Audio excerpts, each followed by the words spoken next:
My name is Charlotte Thomson Iserbyt, and I served as Senior Policy Advisor in the United States Department of Education under the Reagan administration, during which I had access to all of the most important documents for the restructuring of not only American education but global education.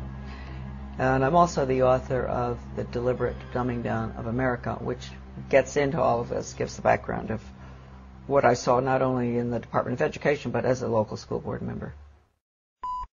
I was trained to identify the resistors to the sex ed, drug ed, alcohol ed, suicide ed, death ed, those good, smart Americans who realize that anything that has education hanging off the end of it is probably not what they're looking for.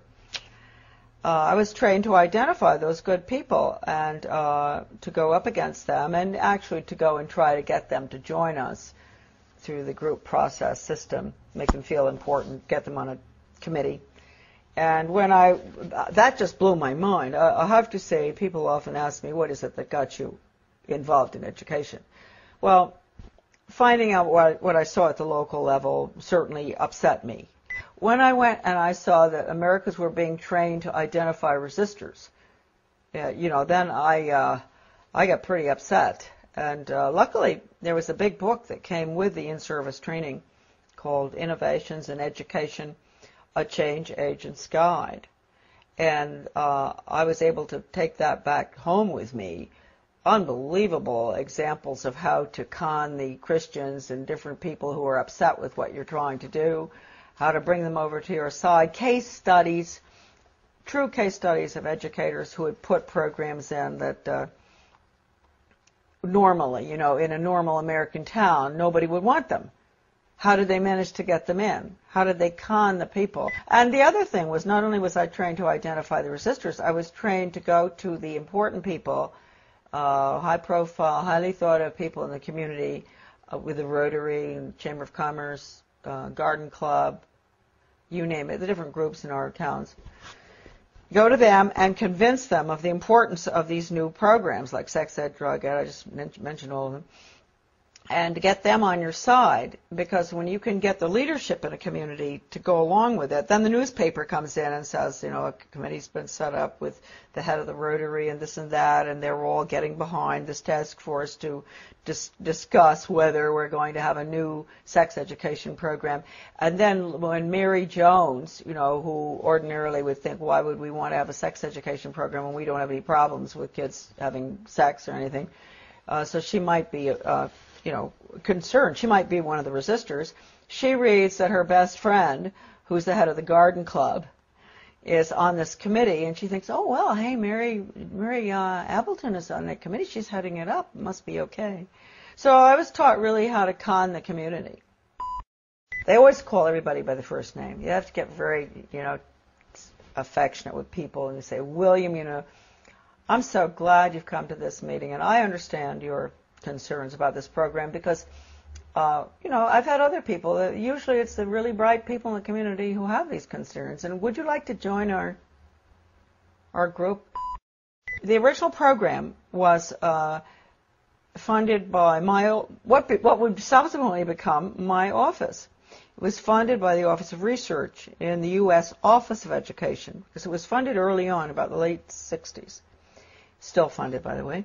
And the money went to the University of Michigan in Ann Arbor to a professor by the name of Ronald Havelock.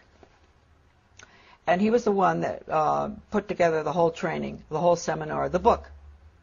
And in the back of the book they admitted it. Right in the back of the book, they had about 100 major change agents listed from all over the country. Some of them I recognize, some I still don't, but some I do.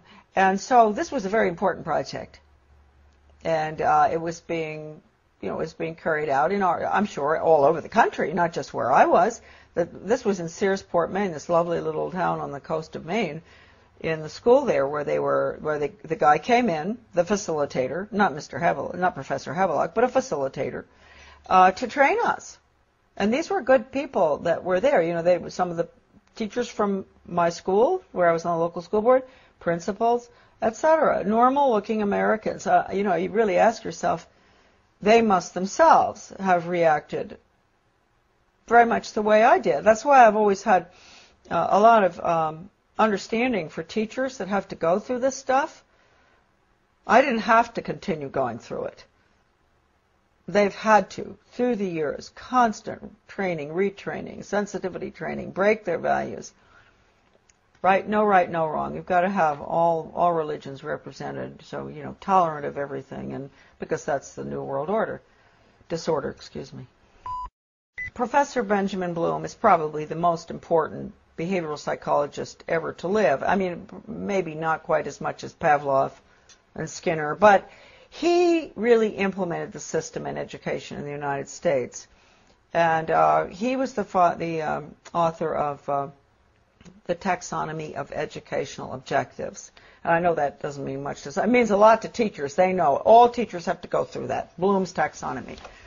And just to give you an idea of how blatant they are, Benjamin Bloom said the purpose of education, and I often say this to parents, really, listen to this. You think the purpose of education is reading, writing, and arithmetic? The purpose of education is to change the thoughts, actions, and feelings of students. And then he goes on and he says, he defines good teaching, and this is even worse from the parental standpoint, as challenging the student's fixed beliefs. And then, in some of his works that I have, that are in my book, a lot of this stuff is in it. When he says challenge, does he mean challenge or does he mean change? Change their fixed? Yeah, through challenging. It's through challenging. You go up against them, and you change them. And you asked a good question, because then he goes on in one part of the taxonomy that is in my book. He says that he can take a student from here to there, from a belief in God or his country or whatever, to being an atheist and not believing in his country in 1 hour. Did he do that? Oh, yeah, he does it. And I've seen it with students. I've seen it with young people. And they don't even know, and teachers don't even know. That's why if you talk to teachers about it often, they'll really have an awfully hard time dealing with it. And if you go up to a superintendent, an educational administrator, superintendent or whatever, and you ask him or her, have you ever been through sensitivity training? They'll usually crack up because they went through it.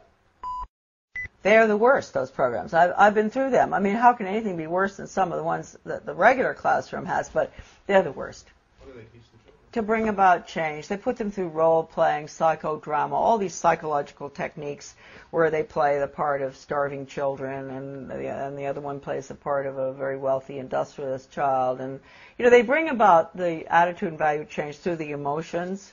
You know how young people are. They're naturally very altruistic, and they want to help, and they don't like to see poverty around the world. And so what they'll do is, just like I think I mentioned to you earlier, or I don't know whether I did, going into the teacher, putting in the new social studies program in our community and walking through, taking the little tots through town and identifying big, rich people's houses and small, poor people's houses.